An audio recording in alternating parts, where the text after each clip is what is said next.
तो last class में हम लोग पढ़ रहे थे reproduction in plants. Last class हमने क्या क्या पढ़ा था? पंचानन महेश्वरी जी क्या होते हैं उनके बारे में पढ़ लिया था लास्ट क्लास में। रिप्रोडक्शन की डिफिनेशन पढ़ी थी, रिप्रोडक्शन क्यों जरूरी है वो पढ़ा था, रिप्रोडक्शन के टाइप पढ़े थे, दो तरह के होते हैं असेक्सुअल और सेक्सुअल रिप्रोडक्शन, और उनके बारे में ब्रीफ इंट्रोडक्शन पढ़ लिया था हम लोगों ने लास्ट क्लास में।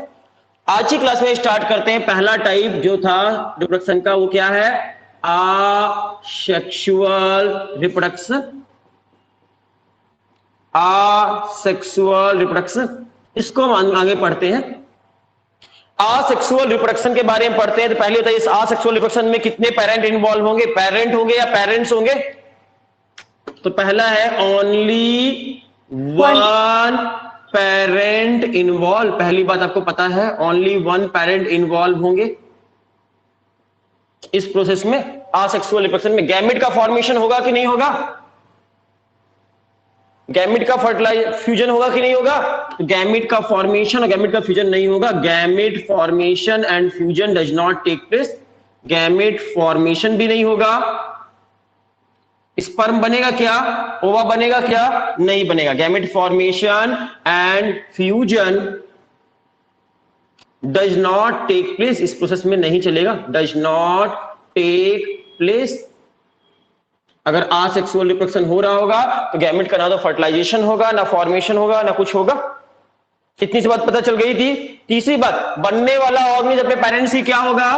कार्बन कॉपी होगा, exact copy of their parents. जो बच्चा बनेगा वो क्या होगा? Exact copy of parent. Parents की एग्जैक्ट कॉपी होगा, कार्बन कॉपी होगा। किस मामले में? किस किस मामले में? In morphologically as well as और जेनेटिकली। दो मामले में सेम टू सेम होगा। पेरेंट्स की एग्जैक्ट कॉपी होगा, बनने वाली प्रोजेनी जो कि progeny are exact copy of parent in morphologically as well as genetically. और इसको क्या कहेंगे? Known as. इस तरह के ऑर्गेनिज्म को क्या कहेंगे? बोलो बच्चा। सर क्लोन के नाम से। क्या बच्चा? असेक्सुअल में नहीं सुनाई दिया तुमने, फिर से बोलो। ओवम नहीं बनेगा, ना तो स्पर्म बनेगा ना ओवा बनेगा, कुछ भी नहीं बनेगा। डायरेक्ट बच्चा पैदा हो जाएगा। ना तो स्पर्म बनने की जरूरत है, ना ओवा बनने की जरूरत है, ना इनके फर्टिलाइजेशन की जरूरत है, कुछ करने की जरूरत नहीं है। डायरेक्ट बच्चा पैदा हो जाएगा। इसीलिए इसको डायरेक्ट फर्टिलाइजेशन भी कह सकते हो। डायरेक्ट फर्टिलाइजेशन हो जाएगा, फास्टेस्ट और इजीएस्ट और सिंपलेस्ट। हाँ, कुछ बोल रहे हो बच्चा? फिर से बोलो, साफ साफ बोलो। तुम्हारी आवाज क्लियर नहीं है बच्चे। हनी बी में,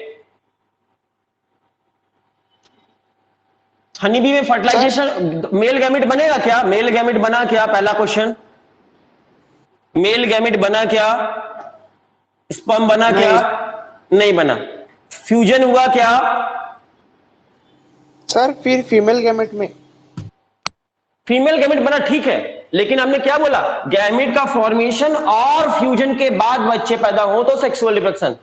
यहां पर फर्टिलाइजेशन नहीं हुआ ना, फर्टिलाइजेशन हुआ ही नहीं, फ्यूजन हुआ ही नहीं।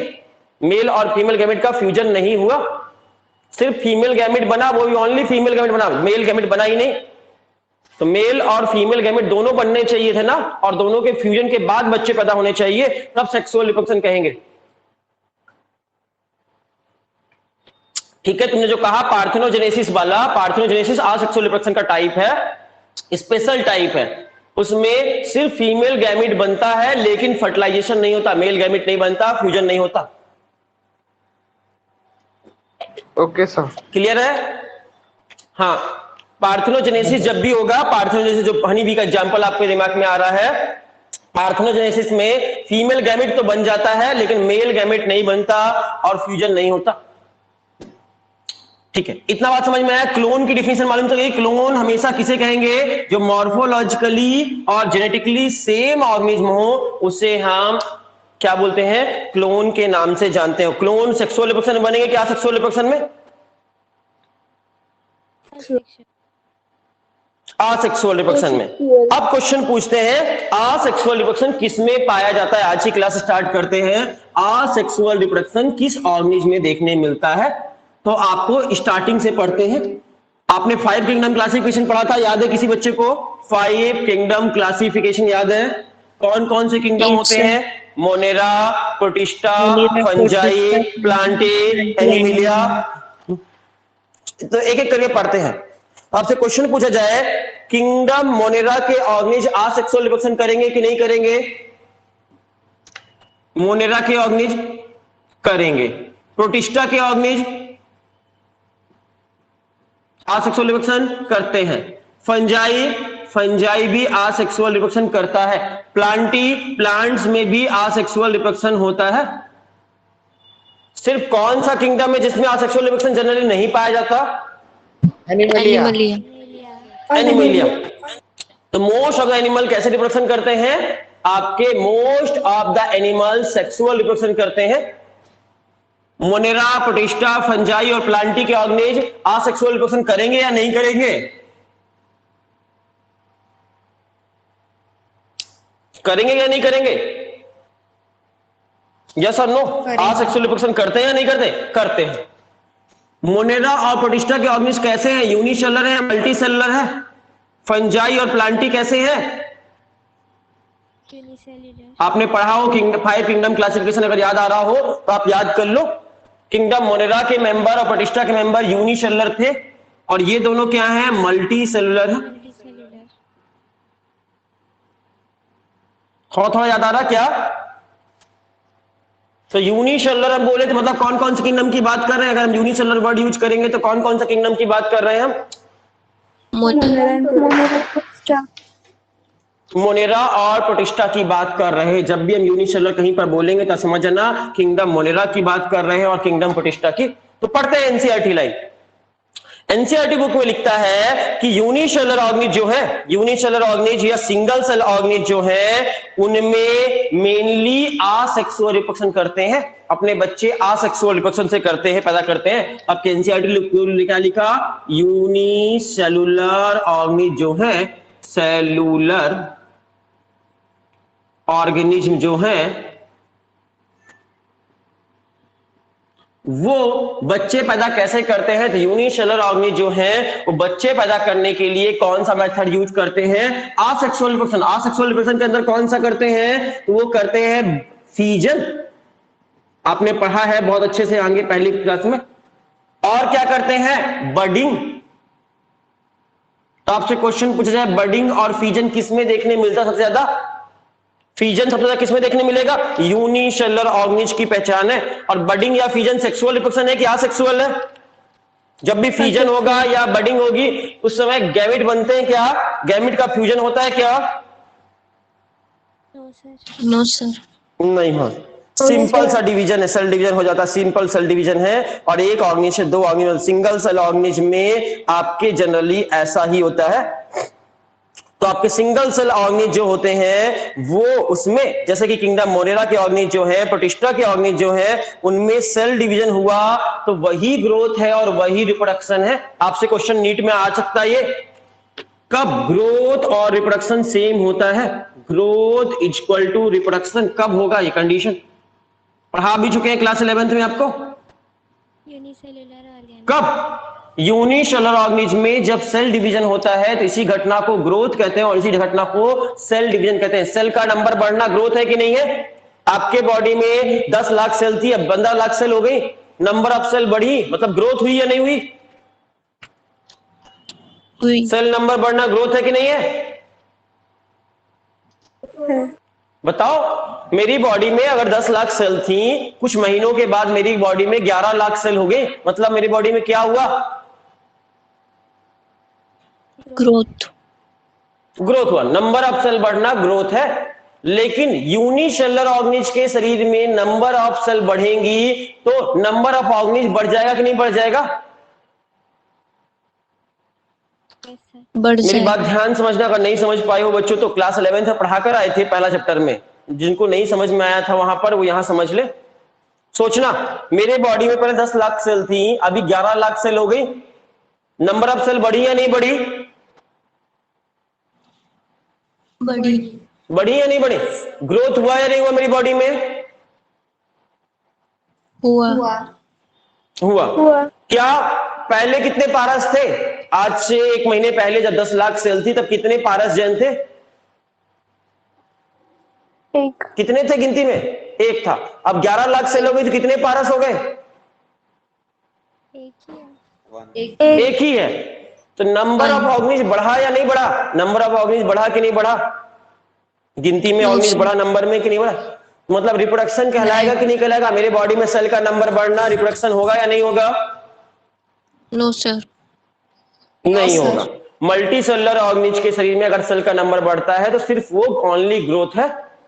लेकिन अगर यूनिसेलुलर ऑर्गेनिज की बात करें, ध्यान समझना, हमने कहा इस बॉक्स में, सोच का आंसर देना, इस बॉक्स के अंदर 10 सेल हैं। कितनी सेल हैं?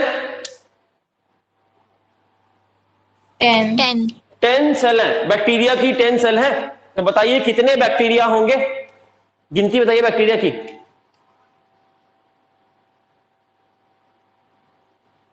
इस बॉक्स में 10 बैक्टीरियल सेल हैं। कितने बैक्टीरिया होंगे? 1 2 3 4 5 6 7 8 9 10। कितने होंगे? 10। कैसे मालूम चला?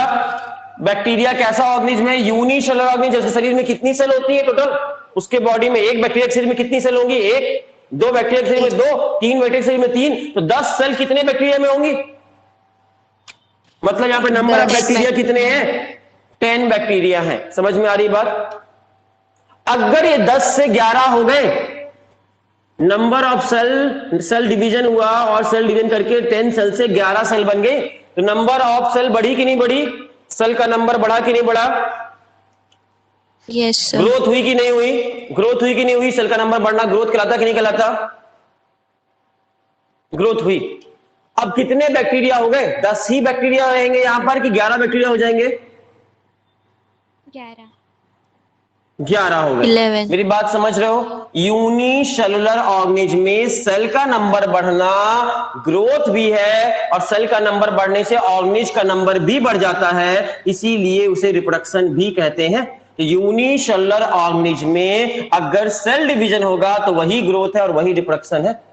याद रहेगा, यूनिसेलुलर ऑर्गेनिज्म में अगर सेल का नंबर इंक्रीज होता है तो वही ग्रोथ है और वही रिप्रोडक्शन है। और बच्चे पैदा करने का तरीका भी यही है, सेल डिवीजन करके बच्चे पैदा करते हैं यूनिसेलुलर ऑर्गेनिज्म। हम बात करते हैं सिंगल सेल ऑर्गेनिज्म में सबसे कॉमन सेल डिवीजन करने का तरीका क्या है? फीजन करते हैं वो। यूनिसेलुलर ऑर्गेनिज्म का एग्जांपल आपकी बुक में लिखा है। अमीबा का नाम सुना है आपने? पैरामीशियम का नाम सुना है? Yes sir. Amoeba, paramecium. Bacteria का नाम सुना है? बैक्टीरिया। ये सभी कैसे ऑर्गेनिज्म है? ये तीनों के तीनों जिनका नाम लिखा है, यूनिसेलुलर है, मल्टी सेलुलर है? यूनिसेलुलर। यूनिसेलुलर है। इसलिए सबसे कॉमन तरीका बच्चे पैदा करने का क्या है इनके लिए? अमीबा में, पैरामीशियम में और बैक्टीरिया में, इन सभी बच्चे पैदा करने का सबसे आसान तरीका फीजन करते हैं। और फीजन करते हैं, जब भी ये फीजन करते हैं तो आपके इक्वल डिवाइड होते हैं कि अनइक्वल डिवाइड होते हैं? फीजन में जब भी फीजन होगा, फीजन में number of cell, binary fission होगा जब भी, तो बाइनरी फीजन में number of cell equal divide होगी या अनइक्वल? इक्वल। इक्वल डिवीजन होता है। फीजन इक्वल डिवीजन है, याद रखिएगा। फीजन जब भी होगा पेरेंटल आइडेंटिटी लॉस हो जाएगी कि नहीं हो जाएगी? इक्वल डिवीजन है, पहली बात। दूसरी बात, loss parental identity. Loss parental identity पहचान पाओगे कौन सा ऑर्गेनिज्म पुराना था और कौन सा ऑर्गेनिज्म नया था डिवीजन के बाद। एक सेल थी, ये देखना समझना, एक सेल थी, ये डिवाइड होकर 2 सेल बन गई। अब पहचानो कि इसमें से पेरेंट कौन है और बच्चा कौन है, पहचान पाओगे क्या? क्योंकि बनने वाली दोनों सेल बराबर है, कोई छोटी नहीं है कोई बड़ी नहीं है, इक्वल डिवाइड हुई, इसलिए बोल सकते हो कौन पेरेंट है और कौन बेबी है इनमें से? No sir. पेरेंटल आइडेंटिटी बची है कि लॉस हो गई? लॉस हो। तो बैक्टीरिया हो गया, अमीबा हो गया, पैरामीशियम हो गया, ये फीजन करते हैं। कौन सा फीजन करते हैं? जनरली बाइनरी फीजन करते हैं, 2 पार्ट में डिवाइड हो जाते हैं। बाइनरी फीजन 2 पार्ट में डिवाइड होते हैं, इसलिए इसको बाइनरी फीजन कहते हैं। बाइनरी फिजन करते हैं और बाइनरी फिजन करके अपनी पेरेंटल आइडेंटिटी लॉस कर देते हैं, दो इक्वल पार्ट में डिवाइड हो जाते हैं। याद रहेगा, इतनी सी बात याद रहेगी। फिर बात करते हैं, आपने ईस्ट का नाम सुना है किसी ने? ईस्ट का? Yes, sir. Yes, sir. Unicellular organism है कि मल्टी सेलुलर ऑर्गेनिज्म है ईस्ट? Unicellular. यूनिसेलुलर फंजाई है। यूनिसेलुलर फंजाई है, आपने पढ़ा होगा। यूनिसेलुलर फंजाई है, ये फंगस है लेकिन यूनिसेलुलर ऑर्गेनिज्म है। तो ईस्ट यूनिसेलुलर फंजाई है। ये मेनली बच्चे पैदा करने के लिए कौन सा मेथड अपनाता है? कि बच्चे पैदा करने के लिए बडिंग करना पसंद करता है। इसको पसंद है बडिंग करना, और बडिंग करता है। ईस्ट हो गया, हाइड्रा हो गया, इनमें हाइड्रा में भी बडिंग होती है। ईस्ट और हाइड्रा बच्चे पैदा करने के लिए कौन सा मेथड अपनाते हैं? बडिंग करते हैं। बडिंग में बताइए, ये बडिंग करेंगे, जैसे सपोज ये ईस्ट है या हाइड्रा है, ये देखो हाइड्रा है सपोज, तो इसको बच्चे पैदा करने तो इसमें क्या निकलेगी? छोटी सी बड निकल कर आएगी। छोटी सी बड है ना, एक बड़ा पार्ट है एक छोटा पार्ट है, ये छोटा सा पार्ट टूट कर अलग हो जाएगा और एक नए हाइड्रा को जन्म दे देगा। इसलिए ये इक्वल डिवीजन है कि अनइक्वल डिवीजन है हाइड्रा वाला बडिंग? अनइक्वल डिवीजन है। इसमें बता सकते हो ना कौन पेरेंट है और कौन बच्चा है? बेबी कौन है और पेरेंट्स कौन है? बता सकते हो? पेरेंटल आइडेंटिटी लॉस हुई या नहीं हुई बडिंग होने पर? नहीं हुई। तो पेरेंटल आइडेंटिटी रिमेन, इसमें पेरेंटल आइडेंटिटी रिमेन रहती है। अनइक्वल डिवीजन है, तो बडिंग कैसा डिवीजन है? अनइक्वल डिवीजन है। इसमें क्या होगा? छोटा सा बड बनेगा, बड टूटकर सेपरेट आउट हो जाएगा और एक नए ऑर्गेनिज को जन्म दे देगा। रिपीट कर रहे हैं, इस प्रोसेस में क्या होगा? एक छोटी सी स्मॉल बड प्रोड्यूस होगी, वो बड धीरे धीरे बड़ी होगी और सेपरेट आउट हो जाएगी, एक नए ऑर्गेनिज को जन्म दे देगी। इस प्रोसेस को बडिंग कहते हैं। एग्जाम्पल के तौर पे देखना है तो आपकी स्क्रीन पर देखो, ये डायग्राम दिख रहा है आपको, दिखा है स्क्रीन पे डायग्राम ये वाला? एनसीईआरटी बुक में बना हुआ है आपके डायग्राम। ये हाइड्रा का डायग्राम है, ये हाइड्रा है। हाइड्रा में देखो छोटी सी बड निकल रही साइड से, छोटी सी बड निकली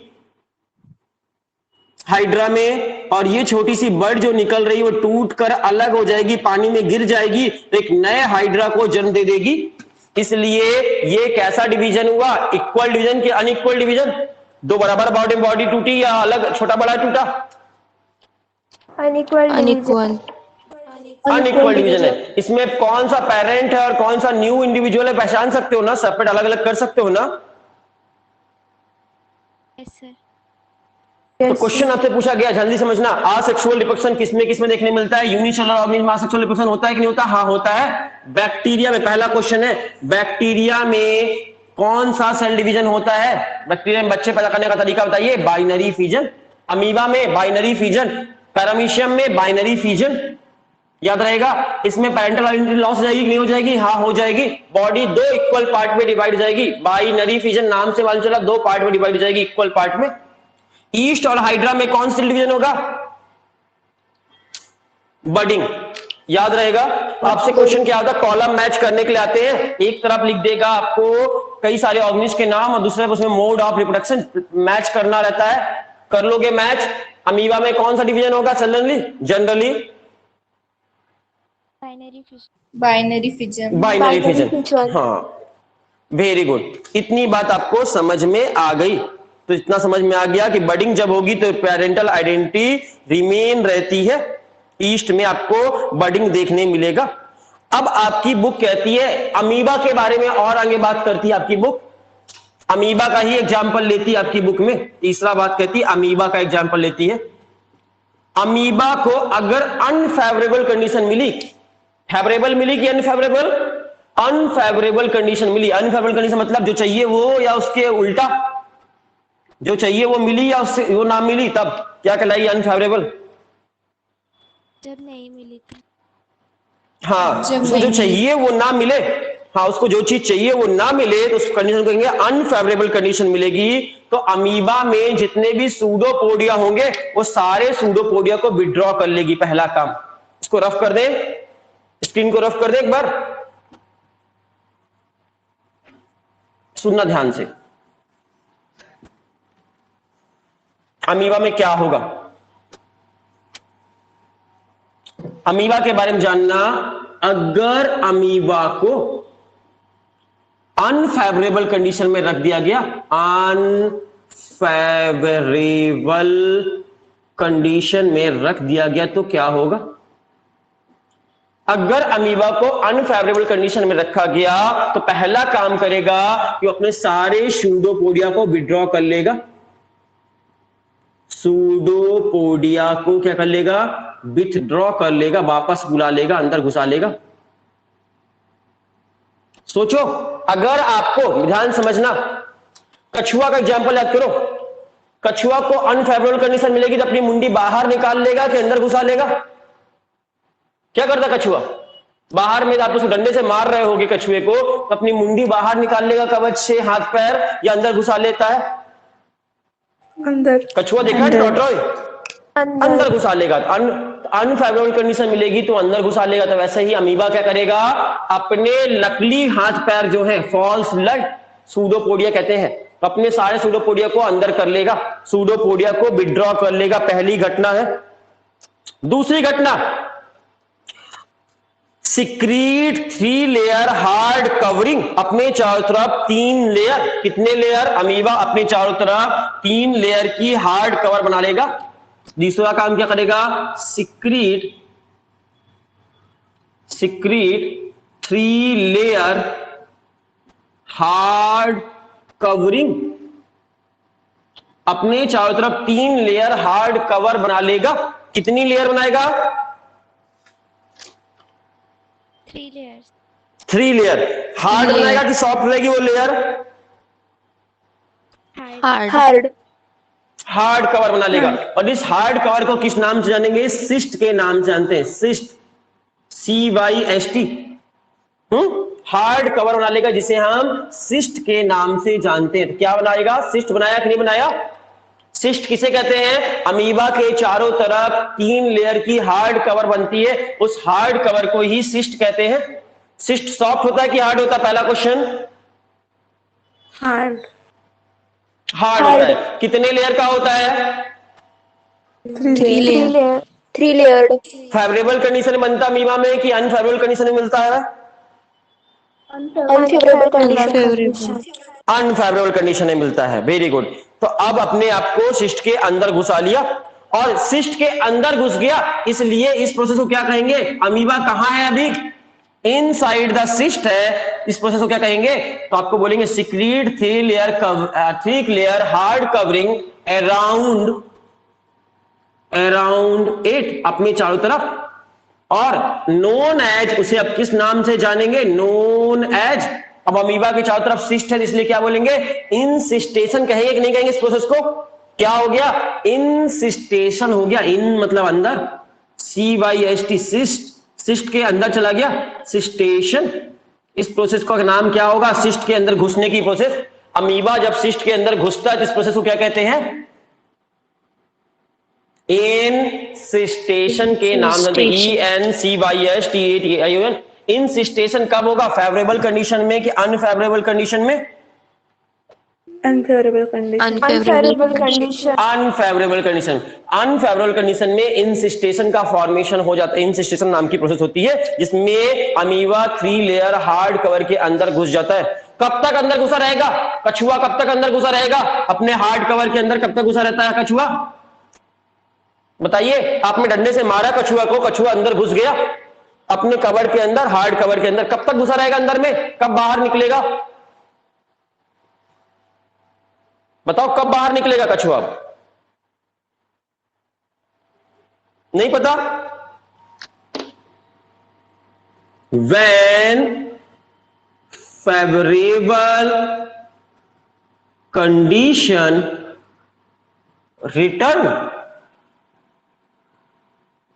जैसे ही फेवरेबल कंडीशन वापस आ जाएगी। मेरी आवाज आ रही है आपको? Yes sir.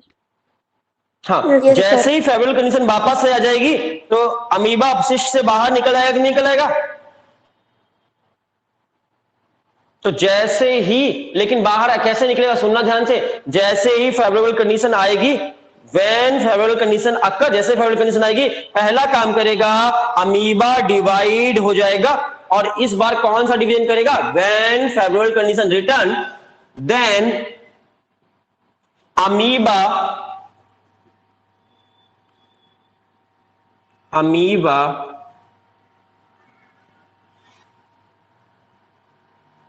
Divide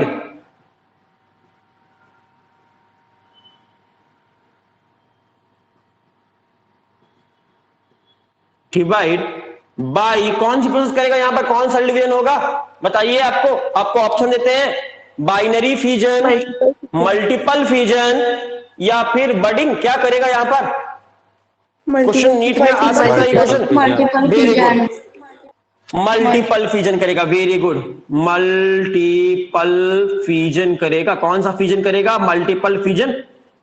binary fusion से बताइए कितने अमीबा बनते थे, बाइनरी फ्यूजन होता था तो एक अमीबा से कितने अमीबा बन जाते थे, जब बाइनरी फ्यूजन होता था तो 2 बनते थे, बाई मतलब 2 होता है, 2 अमीबा बनते थे, मल्टीपल फ्यूजन होगा तो कितने अमीबा बनेंगे एक अमीबा से, 2 से ज्यादा, वो 2 से ज्यादा, बहुत सारे बन जाएंगे, और बहुत सारे अमीबा बन गए अंदर में, सिस्ट के अंदर में बहुत सारे अमीबा बन गए हैं। अब अमीबा बड़े होंगे कि नहीं होंगे, पैदा तो हो गए, अमीबा बड़े होंगे कि नहीं होंगे,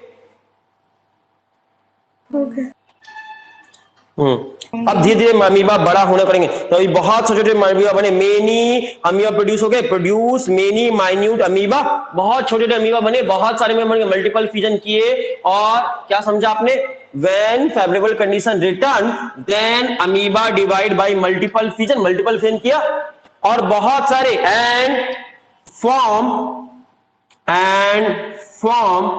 मेनी माइन्यूट अमीबा, बहुत सारे छोटे छोटे अमीबा बन जाएंगे, छोटे छोटे अमीबा बन जाएंगे, और इस प्रोसेस को बोलते हैं सूडोपोडियोस्पोर।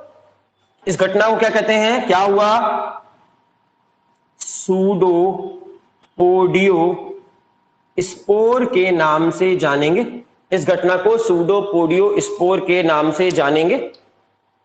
और जब बहुत सारे अमीबा बन गए हैं अंदर में, धीरे बड़े होंगे कि नहीं होंगे, और बड़े होंगे तो सिस्ट फट जाएगा कि नहीं फट जाएगा, इतने सारे अमीबा एक साथ बड़े हो रहे होंगे तो सोचो, किसी लड़की के पेट में एक साथ 100-200 बच्चे एक साथ बड़े हो रहे होंगे तो फट जाएगा पेट कि नहीं फट जाएगा, तो वैसे ही हालत है, एक अमीबा की सिस्ट के अंदर इतने सारे अमीबा एक साथ बड़े हो रहे हैं तो फट जाएगा कि नहीं फट जाएगा सिस्ट। तो आगे पढ़ते हैं, the cyst wall burst out, cyst की वॉल क्या हो जाएगी आगे जाकर, अगली घटना क्या होगी, द सिस्ट वॉल बस्ट, फट जाएगी, और फटेगी तो क्या निकलेंगे उससे बाहर, द स्पोर निकलेंगे, क्यों क्या निकलेंगे, छोटे छोटे बहुत सारे अमीबा बाहर निकल आएंगे, छोटे स्पोर निकलेंगे जिससे अमीबा बन जाएगा, burst out many spore which develop into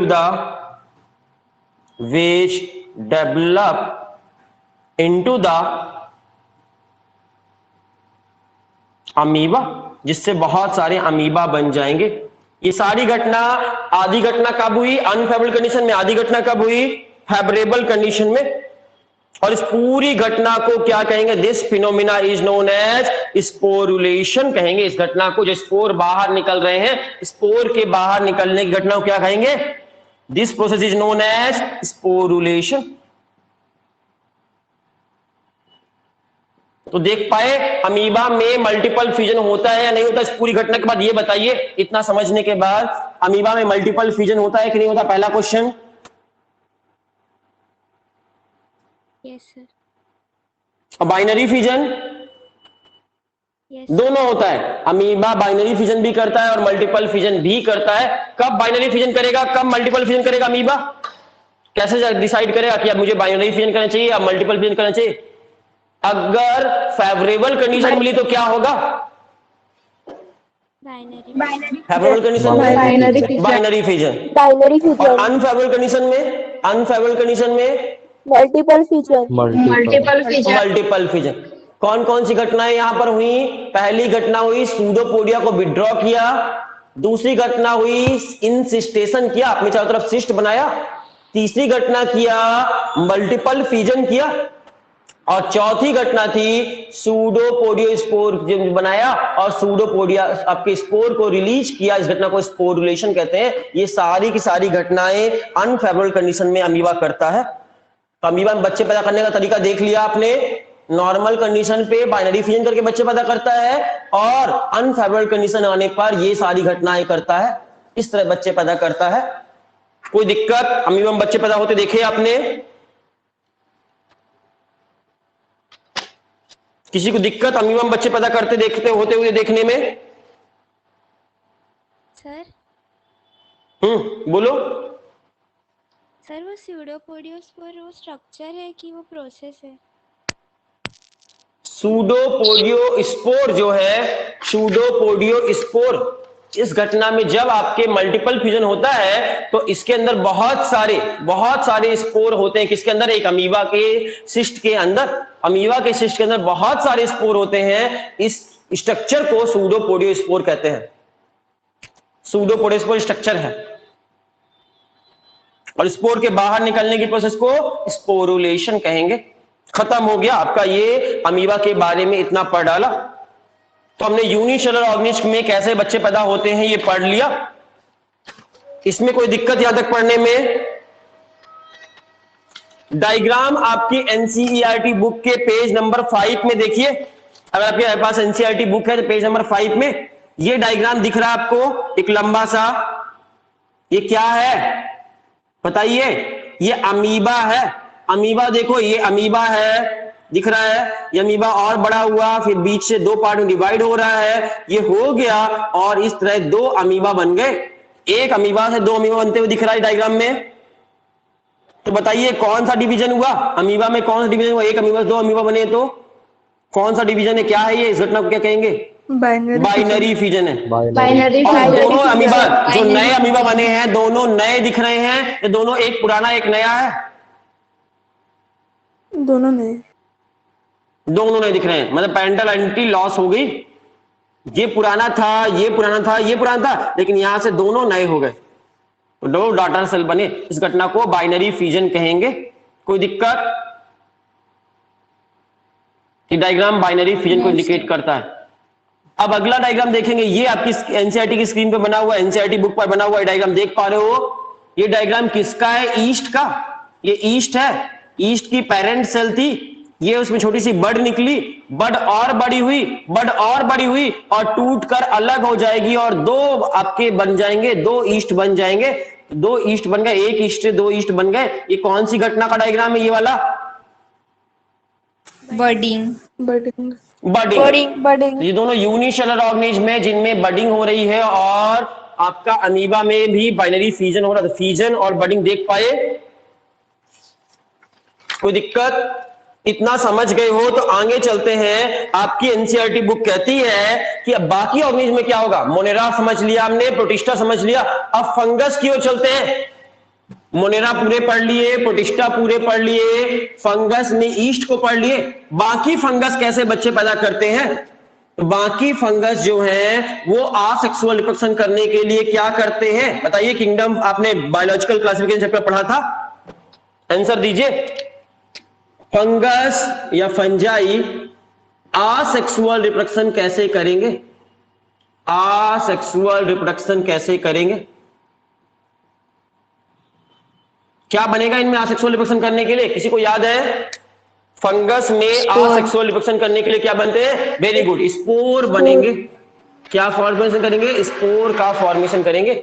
अलग अलग फंगस अलग अलग तरह के स्पोर बना सकते हैं। सबसे कॉमन पैदा होने वाला स्पोर का नाम बताइए। सबसे कॉमन स्पोर मैक्सिमम फंगस में कौन सा स्पोर बनता है? जू स्पोर बनता है। तो मैक्सिमम फंगस में जू स्पोर का फॉर्मेशन होगा आसेक्सुअल रिप्रोडक्शन करने के लिए। चलेगा? तो मैक्सिमम फंगस बच्चे पैदा करने के लिए जू स्पोर का फॉर्मेशन करते हैं। कोई दिक्कत? आपसे पूछा पेनिसिलियम का नाम सुना है? पेनिसिलियम एक फंगस है, नाम सुना है? ये सब कुछ बायोलॉजिकल क्लासिफिकेशन में पढ़ाया हमने आपको।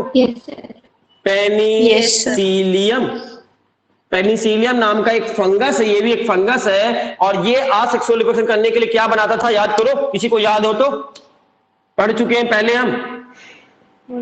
कॉनिडिया। कोनिडिया का फॉर्मेशन, कोनिडिया का फॉर्मेशन करता है। तो पेनिसिलियम नाम के फंगस में कोनिडिया बनता है, मैक्सिमम फंगस में जू स्पोर बनते हैं। ये सब असेक्सुअल रिप्रोडक्शन करने के लिए बनने वाले स्पोर है।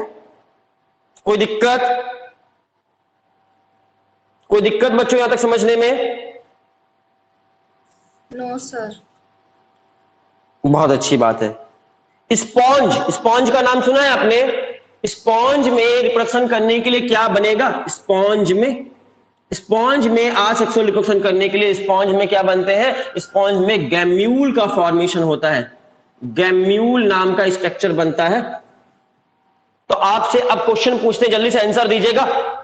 समझ में आ गया? इतना समझ लिए हैं? अच्छा एक मिनट और देख लेते हैं, फिर उसके बाद क्वेश्चन पूछेंगे आपसे। जल्दी से डायग्राम देखिए और आंसर दीजिए। पहला डायग्राम किसका दिख रहा है आपको? जो आपकी स्क्रीन में पहला डायग्राम दिख रहा है, ये देखिए, ये क्या चीज के डायग्राम में से फ्लैजला लगे हुए हैं कि नहीं लगे हुए हैं डायग्राम में? बताइए किस तरह का स्पोर है ये कौन सा स्पोर होगा जिसमें फ्लैजला लगे हुए दिख रहे हैं? स्पोर है ये, और फ्लैजला लगा हुआ स्पोर, इसलिए इसका नाम क्या होना चाहिए? जूस्पोर। जू स्पोर है। Very good. तो मैक्सिमम फंगस में जू स्पोर बनते हैं। जू स्पोर दिख रहा है, ठीक है। क्लेमाइडोमोनास में कौन सा स्पोर बनता है? जू स्पोर बनता है। क्लेमाइडोमोनास एल्गी है, क्लेमाइडोमोनास एल्गी में भी जू स्पोर बनते हैं। ये देखो, ये क्या है? डायग्राम नंबर 2, ये वाला डायग्राम देखो, ये आपकी स्क्रीन में जो दिख रहा है डायग्राम, ये क्या चीज का डायग्राम है? पेनिसिलियम नाम के फंगस का डायग्राम है। और पेनिसिलियम नाम के फंगस के ऊपर लड्डू लगे हुए हैं, लड्डू दिख रहे हैं, छोटे छोटे लड्डू। ये लड्डू नहीं है, ये लड्डू जैसे क्या है? गोल गोल स्पोर है। और इन स्पोर को क्या कहेंगे? कोनिडिया के नाम से जानेंगे। पेनिसिलियम में कोनिडिया है। तीसरा डायग्राम देखिए, ये किसका डायग्राम है? ये वाला डायग्राम, ये डायग्राम जो आपकी स्क्रीन में दिख रहा है, ये है हाइड्रा का डायग्राम। और ये छोटी सी जो निकली है, ये क्या है? बड है उसमें, तो बडिंग हो रही है हाइड्रा में। और ये डायग्राम देखिए, ये गोल मटोल जो डायग्राम दिख रहा है आपको मानचित्र जैसा, ये डायग्राम कुछ और नहीं, गैम्यूल है। देखो इतने सारे गैम्यूल अंदर में बने हैं। स्पॉन्ज का डायग्राम है, स्पॉन्ज में गैम्यूल्स है ये। तो डायग्राम को अच्छे से देख लीजिएगा, जैसे कभी अगर डायग्राम से क्वेश्चन आ जाए तो आप कर पाए।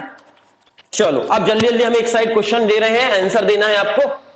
चाहो तो अपनी बुक में साइड में छोटा सा बना लो, काम आएगा, आपको हेल्प आएगा। ये डायग्राम जो हम बना रहे हैं, ये बना सकते हो आप लोग चाहो तो। आंसर देना है आपको। हम एक साइड ऑर्गेनिज के नाम लिख रहे हैं, दूसरी साइड आपको बताना है इसमें क्या होगा। बैक्टीरिया, अमीबा, मैच करना है कॉलम। Bacteria, amoeba. फिर तीसरा नाम बताया आपको ईस्ट।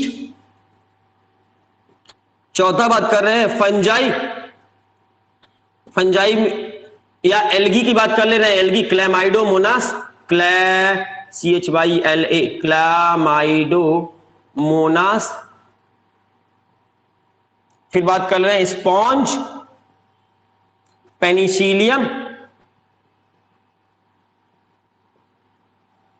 कुछ और तो नहीं छूट रहा है, पेनिसिलियम, हाइड्रा लिख लिए हमने, पैरामीशियम,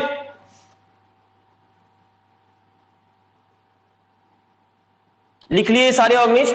अब इनके सामने आपको बताना है इसमें कौन सा रिप्रोडक्शन होगा। बैक्टीरिया बच्चे पता करने का सबसे कॉमन तरीका आंसर होगा बाइनरी फीजन।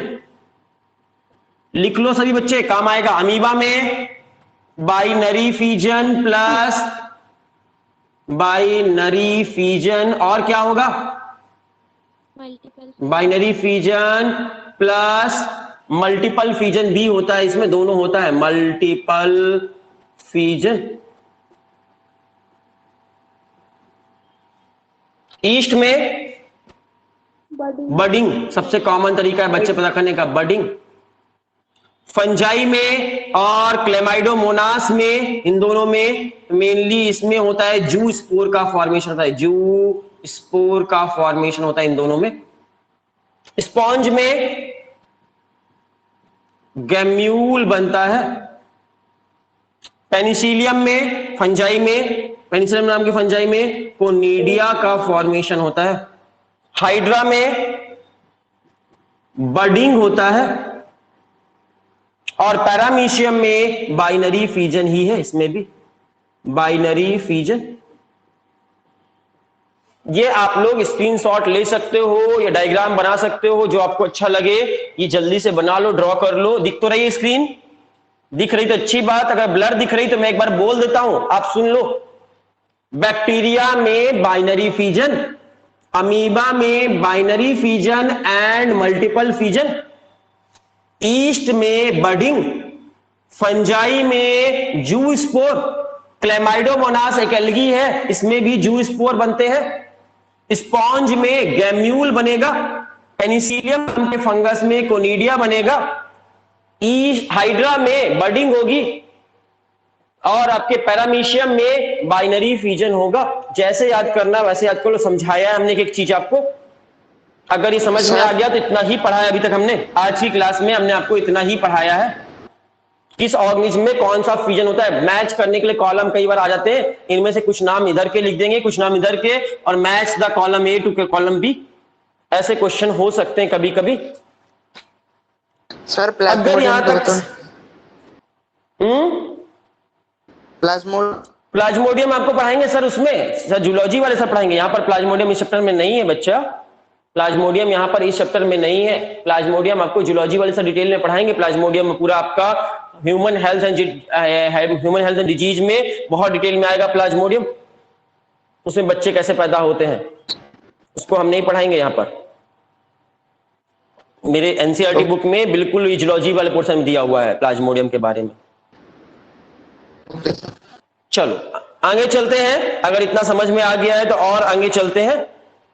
इसके आगे चलते हैं तो प्लांट्स में बच्चे कैसे पैदा होते हैं, प्लांट्स में आसेक्सुअल रिप्रोडक्शन होता है कि नहीं होता? हाँ, प्लांट्स में आसेक्सुअल रिप्रोडक्शन होता है। प्लांट्स में आसेक्सुअल रिप्रोडक्शन करने के लिए बहुत तरह के पार्ट बनाते हैं। प्लांट्स में आसेक्सुअल रिप्रोडक्शन को वेजिटेटिव प्रोपगेशन भी कहते हैं। तो वेजिटेटिव प्रोपगेशन या आसेक्सुअल रिप्रोडक्शन एक ही चीज है। तो प्लांट में आसेक्सुअल रिप्रोडक्शन को वेजिटेटिव प्रोपगेशन भी बोलते हैं।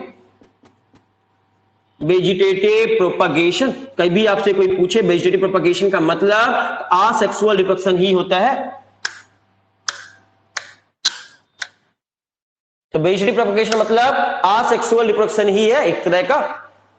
तो वेजिटेटिव प्रोपगेशन क्यों बोला गया है तो याद रखना, प्लांट्स में जब आसेक्सुअल रिप्रोडक्शन होता है तो प्लांट्स में आसेक्सुअल रिप्रोडक्शन करने के लिए वेजिटेटिव पार्ट यूज करता है प्लांट।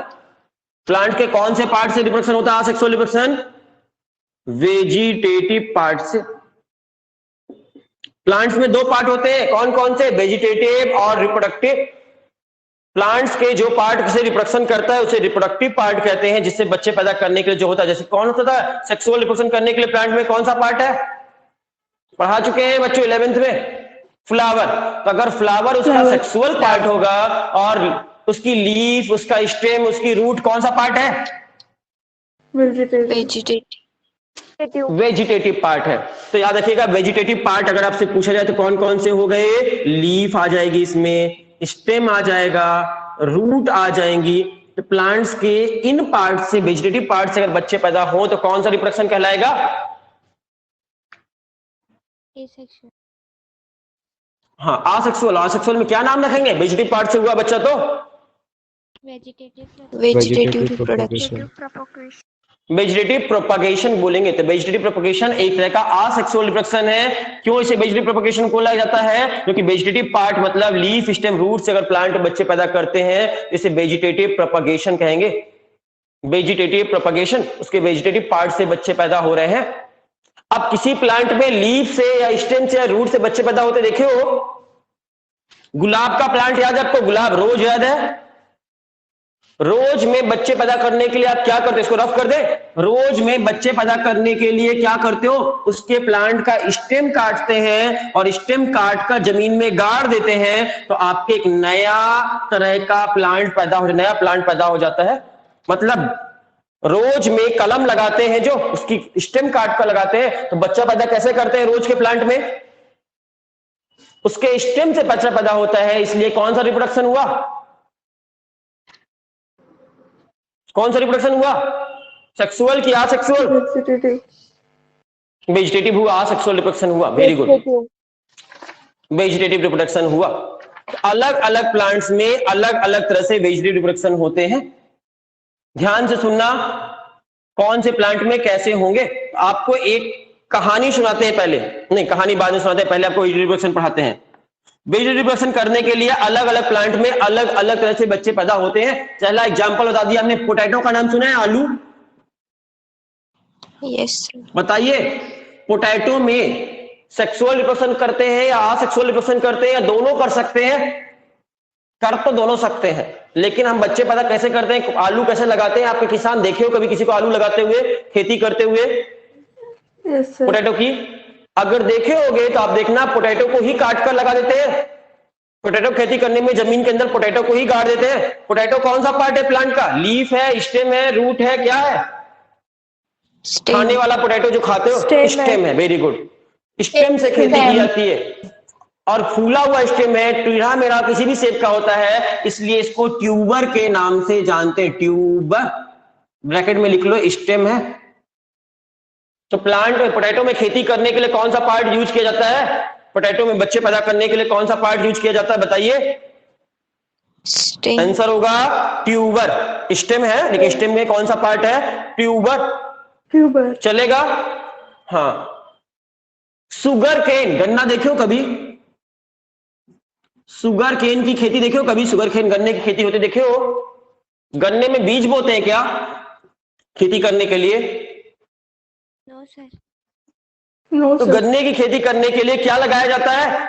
उसमें भी स्टेम से ही खेती करते हैं, वहां इंटरनोड कहते हैं। इंटरनोड, इंटरनोड, नोड लगाया जाता है, सॉरी, नोड एंड इंटरनोड लगाया जाता है। उसमें भी नोड प्लस इंटरनोड लगाते हैं। उसमें नोड वाले पार्ट से, तो नोड वाला पार्ट होता है, वहां से नया प्लांट निकलता है, मतलब वहां पर भी स्टेम लगाते हैं। स्टेम से खेती करते हैं सुगर केन में भी। अदरक की खेती देखिए, जिंजर की खेती होते हुए? जिंजर की खेती किसी ने देखी है होते हुए? किससे करते हैं जिंजर में खेती, बताइए? जिंजर हो गया, बनाना हो गया। तो जिंजर और बनाना में अगर आपको याद हो, इसमें राइजोम की मदद से खेती करते हैं। किसकी मदद से? राइजोम। ये भी एक तरह का स्टेम है, राइजोम से खेती करते हैं, ये भी एक तरह का स्टेम ही है। देख पा रहे हो खेती, अलग अलग प्लांट्स में खेती कैसे करते हैं? सीड से, जिसमें खेती नहीं होती, जिसमें सीड उगाकर पेड़ नहीं लगाते, सीड डालकर, वो सब असेक्सुअल रिप्रोडक्शन है। तो आलू हो गया, सुगर केन हो गया, बनाना हो गया, जिंजर हो गया, डहलिया हो गया, इन सभी प्लांट्स में असेक्सुअल रिप्रोडक्शन होता है कि नहीं होता?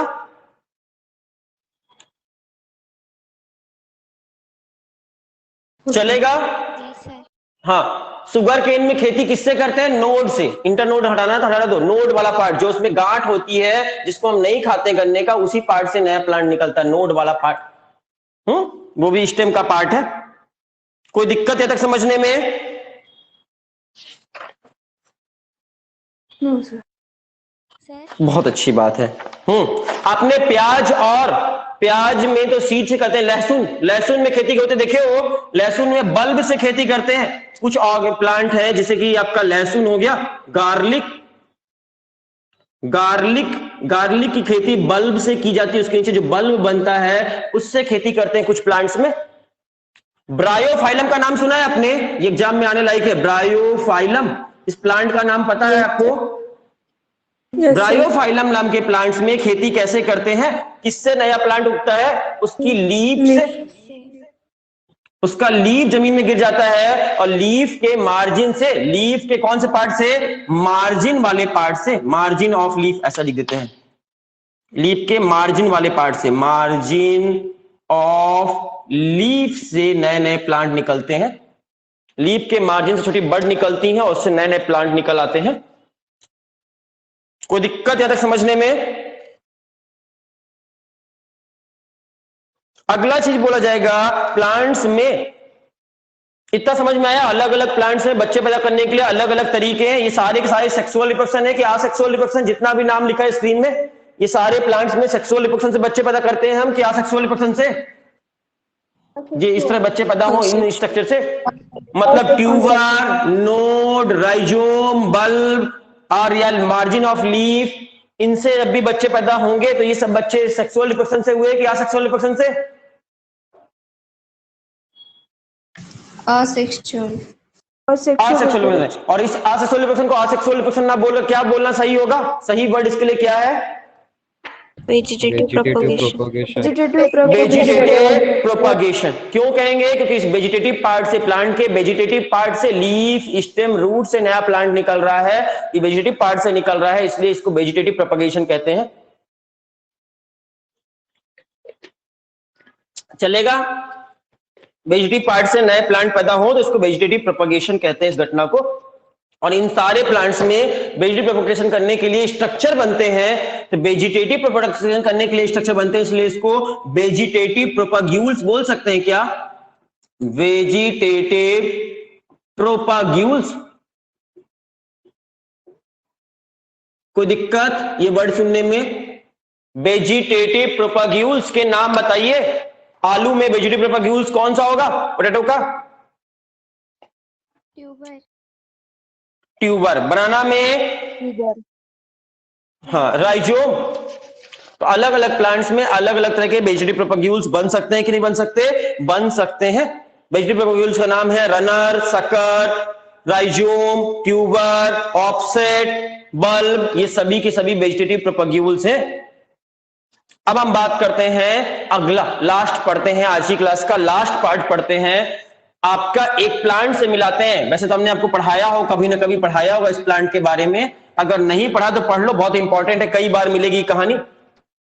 कहानी है वाटर हाइसिंथ की। नाम सुना है किसी ने?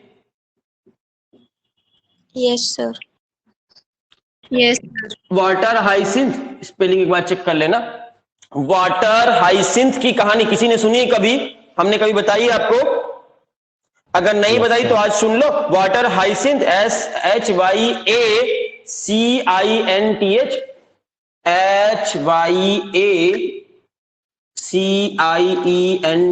वाटर हाइसिंथ की कहानी आपने कभी ना सुनी तो सुन लो। इसे आपको, ये एक तरह का वीड है, वीड समझते हो? वाटर हाइसिंथ एक तरह का वीड है। वीड मतलब बिना उगाए उगने वाले प्लांट्स को वीड कहते हैं। कहानी है, ध्यान सुनना, 5 मिनट लगेगा। और वाटर हाइसिंथ एक तरह का वीड है। ये प्लांट उगाने से उगता है, बिना उगाए उग जाता है अपने आप? बिना उगाए उगने वाला प्लांट है, अपने आप फैलने वाला प्लांट है, वीड है, बहुत फैलता है, मैसिवली फैलता है, बहुत ज्यादा फैलने वाला प्लांट है।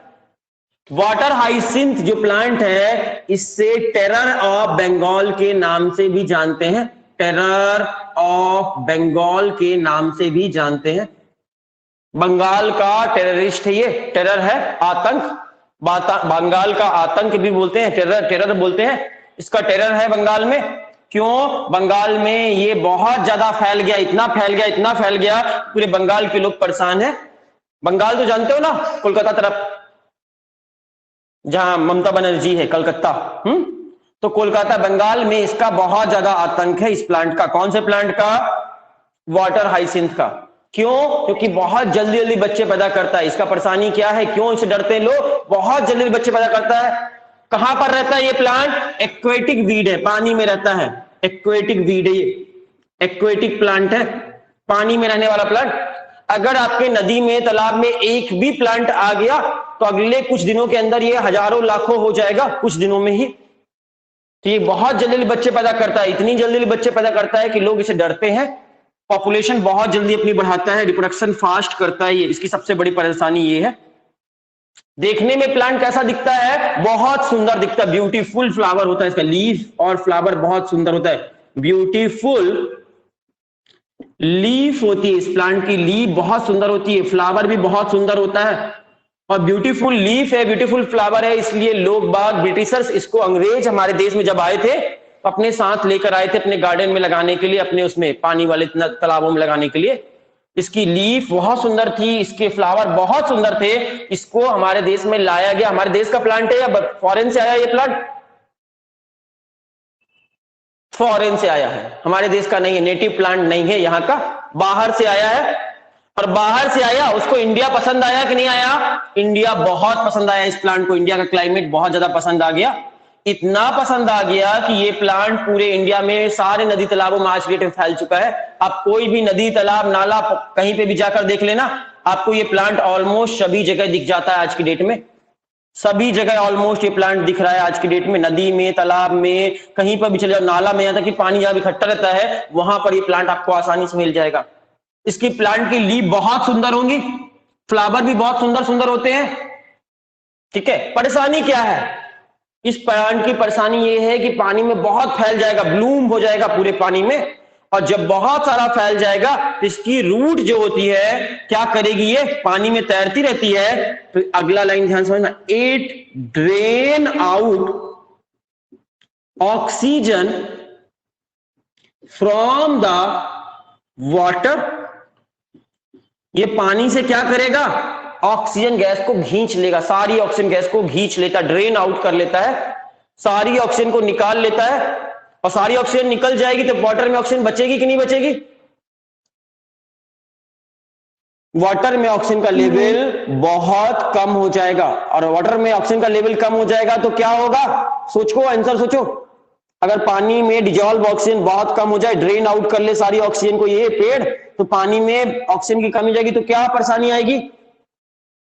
Aquatic animals will die. मिलेगा ही नहीं। हाँ, एक्वेटिक एनिमल्स जो है, जैसे मछलियां वगैरह जो है प्लांट्स में, जो तालाब में, नदी तालाब में जो मछलियां, फिश वगैरह हैं, एक्वेटिक एनिमल सांस नहीं ले पाएंगे, रिस्पायरेशन नहीं कर पाएंगे, उनको ऑक्सीजन नहीं मिल पाएगी। और एक्वेटिक एनिमल्स की वजह से क्या हो जाएंगे? एक्वेटिक एनिमल को सांस नहीं मिलेगी तो बिना सांस के क्या हो जाएंगे? एक्वेटिक एनिमल डाई कर जाएंगे, मर जाएंगे, डेथ कर जाएंगे। और एक्वेटिक एनिमल मर जाएंगे, अलविदा हो जाएंगे, मर जाएंगे, मछलियां मर जाएंगी, तो आपको फायदा हुआ कि नुकसान हुआ? आपके तालाब की सारी मछलियां मर गई, फायदा हुआ कि नुकसान हुआ ह्यूमन को? नुकसान हो गया, नुकसान हुआ। सारी मछलियां मर गई। बंगाली लोगों को तो मछलियां बहुत पसंद होती हैं, बंगाल के लोगों को, तो उनकी मछलियां मर जाएंगी तो वो बहुत दुखी हो जाएंगे, और इतने दुखी होंगे कि इस प्लांट को क्या बोल दिए? टेररिस्ट बोल दिए। बाहर दूसरी कंट्री से आया है और हमारे प्लांट कंट्री में हमारे लोगों को परेशान कर रहा है, दूसरी कंट्री से आकर हमारे यहाँ परेशान कर रहा है, इसलिए वो टेररिस्ट बोल दिए। टेरर ऑफ बंगाल, बंगाल का आतंकवादी, आतंक। याद रहेगा, किस पेड़ को बंगाल का आतंक कहते हैं?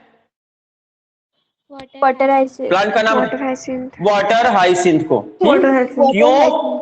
ये कहां मिलता है? एक्वेटिक प्लांट है, और ये मोस्ट इन्वेसिव बीड है। इन्वेसिव मतलब फैलने वाला, मोस्ट इन्वेसिव बीड कहा गया, बहुत जल्दी फैलने वाला।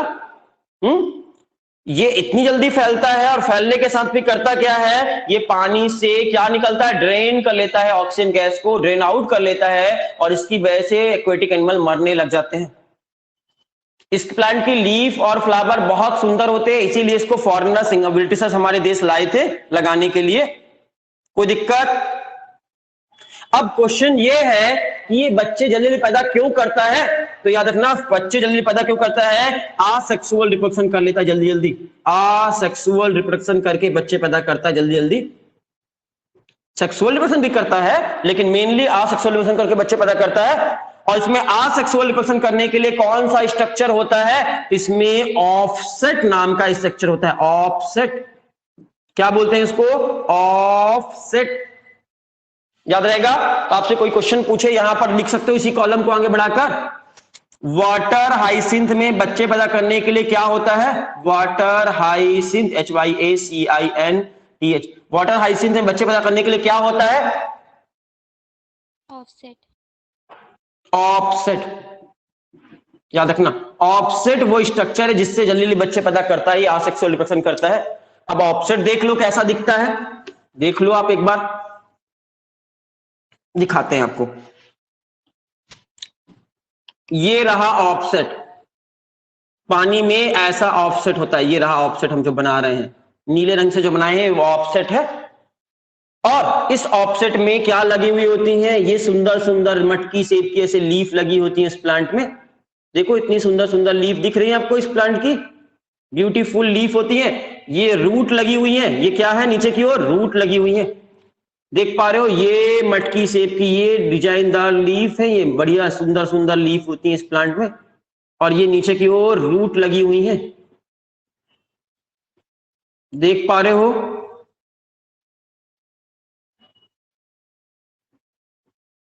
ये क्या डायग्राम, किसका डायग्राम बना दिए? वाटर हाइसिंथ का डायग्राम बना दिए। और इसमें ये नीले रंग की डंडी जो दिख रही है, जिसपे सारे प्लांट लगा हुआ है, सब कुछ लगा हुआ है, इस डंडी को क्या कहते हैं? इस डंडी को ही ऑफसेट कहते हैं। क्या बोलते हैं? ऑफसेट।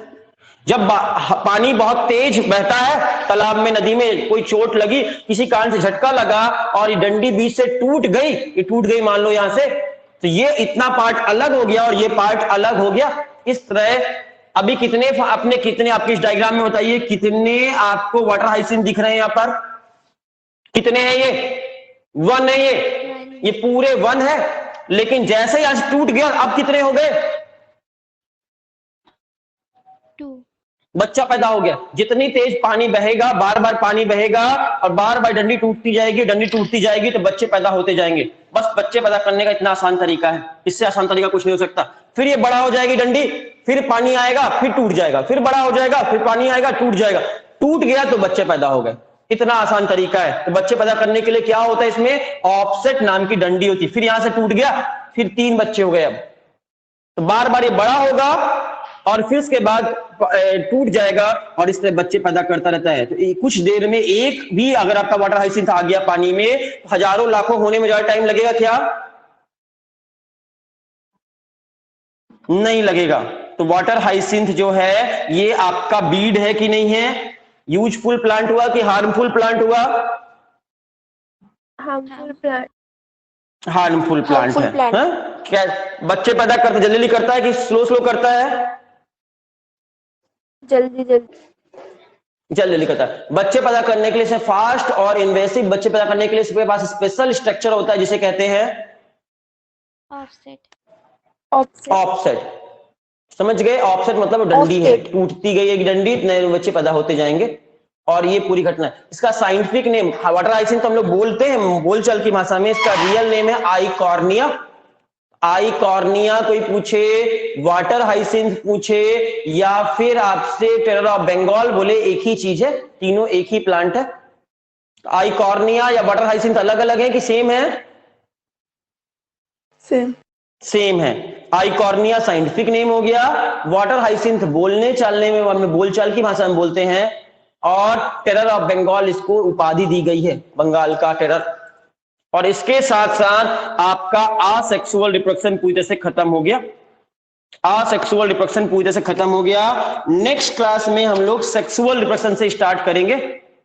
सेक्सुअल रिप्रोडक्शन क्या होता है प्लांट्स में, वो कोई भी एनिमल्स, कोई भी ऑर्गेनिज्म सेक्सुअल रिप्रोडक्शन कैसे करता है, सेक्सुअल रिप्रोडक्शन को नेक्स्ट क्लास में से पढ़ेंगे हम लोग। और होपफुली नेक्स्ट वीक में चैप्टर आपका खत्म हो जाएगा, 3 क्लास में चैप्टर खत्म कर देंगे। ठीक है, तो चलो फिर थैंक यू बच्चों, फिर यहीं पे आज की क्लास खत्म करते हैं। कल आपका टेस्ट है ना? टेस्ट के लिए रेडी हो ना? Yes.